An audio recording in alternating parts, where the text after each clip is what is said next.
Cannon fire and cars will return to Adams County, and just feet from the battlefield, Civil War tales at the Homestead Diorama Museum keeps the action alive all year long. We started doing Civil War lessons to other homeschooled students. We also started working at a retirement community. One day a year, we would take all of our dioramas over and put on a display for them. One of the ladies was the one who told us every year, you should take them into schools. And finally deciding to listen to her is what led us here. Twin sisters Rebecca and Ruth Brown have loved history from a very young age, and it does not take long to figure that out. Just don't want to fire straight ahead or you hit your pilot house, and then straight stern you damage your boilers. Detailed dioramas of Fort Sumter, the Battle of Ironclads, and Gettysburg are just some of what can be found in the museum. Little Round Top probably should have been 6 or 7 years, but it ended up being 11 years because 2013, when we started, it was also the year that we unexpectedly bought the house. Reading through some of their 600 Civil War books is how the process begins.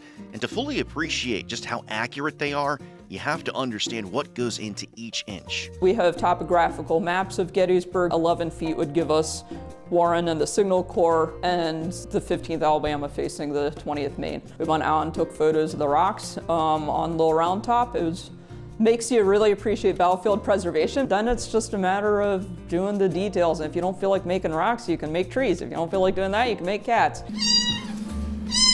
Oh, that's right. There's one aspect that might not be exactly accurate. All of the soldiers throughout the museum, they're cats.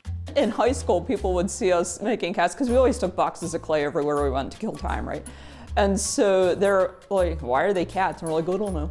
So thinking about that, I'm like, yeah, no deeper motive or anything like that. It just happened. The museum brings in the best of both worlds for the Brown sisters. You'll have, cat people coming because they're cats and not into the history, but then they end up leaving wanting to learn more. And then on the other end of the spectrum, it's always cool when we can have like licensed battlefield guides or park rangers or reenactors coming in and enjoying seeing the history involved. A fella came in and really enjoyed it and then admitted that he had come in kind of with a snarky attitude because he didn't think he was gonna like it. And he ended up loving it because he could see like all the research that goes into it. There's always something new in the works, and they'll take the time to make sure they get it right. To get the treat, you have to get up. Ironically, some displays are being repaired because of damage from a mouse, and the only real whiskers in the museum are from their dog Joni, who really appreciates belly scratches.